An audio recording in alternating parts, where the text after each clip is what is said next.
you believe that when you said that about the playoffs in the Cup. Understood. And as I've said, I am responsible and accountable for what we said for this organization and for this team.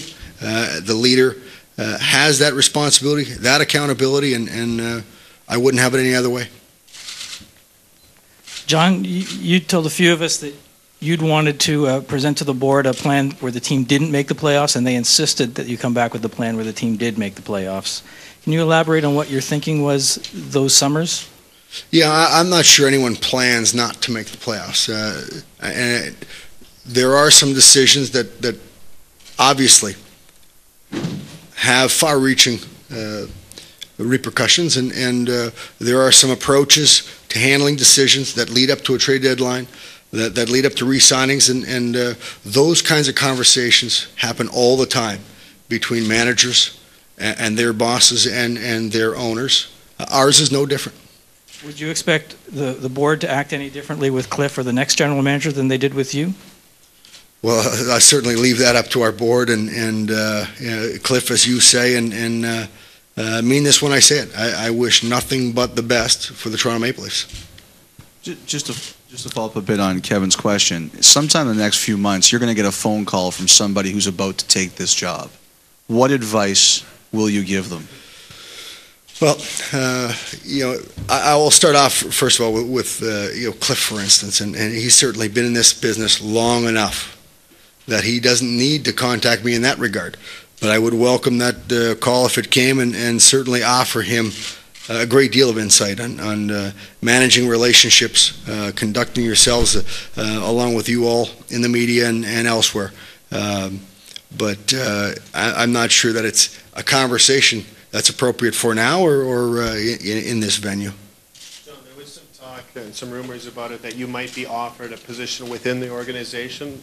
True or false? I understand that there might have been some discussion to that end. I didn't entertain any of that discussion, and nor did I seek any.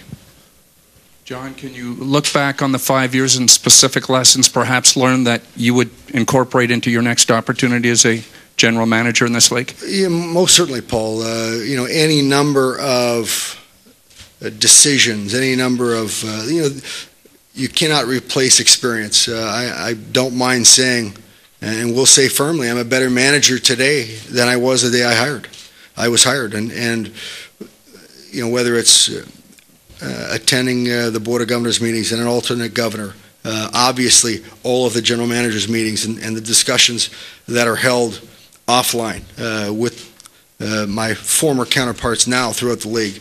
There is a great deal of learning that goes on, and I think the greatest is knowing the difference between sitting in the chair of the general manager and sitting in any other chair in the organization.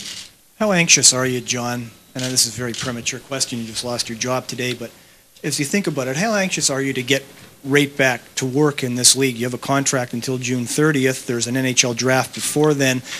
Is it your desire and expectation that you might be working with another organization before that time, or do you not want to rush into something? Maybe a shade premature to get into that conversation right this minute. However, the thoughts have crossed my mind. There is no doubt.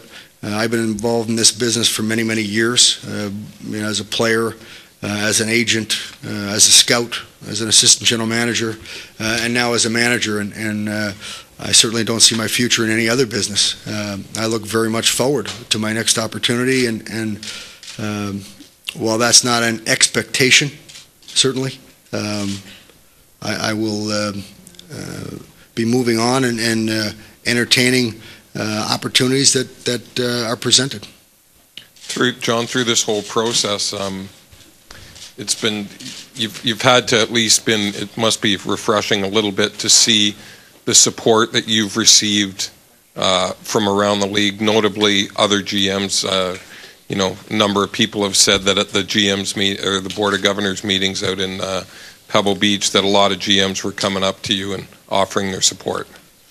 It does mean a lot. Certainly, the respect to your peers in this business means a lot. It goes a long way. We're all competitors and fierce competitors at that. but there is a true level of respect amongst managers, and I'm proud of the way I've handled myself, and see no reason why that won't continue in the future. John, you said that you feel you're a better manager today than you were 5 years ago with the experience that you've gained here. What do you say about the theory that a first-time GM shouldn't be hired in this kind of market, given all the pressure and demands? I certainly don't subscribe to it. This market, and I've said this before, the challenge of the manager is no different than in the 29 other markets, and that's to get your club to the Stanley Cup. The only regret I have here is that I failed to do that, and to bring this club into position to win a cup. And so that challenge, from the perspective of the challenge, it's no different. Certainly there's a great deal of scrutiny. We can pick a number of markets, certainly in Canada, whether it's Montreal or elsewhere, Vancouver. So that challenge is really no different here. It's magnified. And aside from that, the challenge remains the same, to pursue the cup and to do it in any market. John, you've shown a great deal of resilience publicly, certainly in your persona. It's been a tough year for you. You've had to deal with death and illness and now the loss of a job. I'm saying it's been a tough year. How tough has this all been? What has it meant to you? Well, Howard, obviously, anything to do with family and health, whether it's my father or my father-in-law, it really is separate from any of this, any of what transpires here, and all of this is secondary to that. The support of my family is unwavering. We don't derive any self-esteem or self-confidence from this role or any other. That comes from inside, and it comes from family support, and really, I do separate the two, and so really, I don't equate the challenges, to our family, and the health, to anything that goes on here. This pales in comparison. There's no further questions, and we'll have a brief time for Thank you all. Here.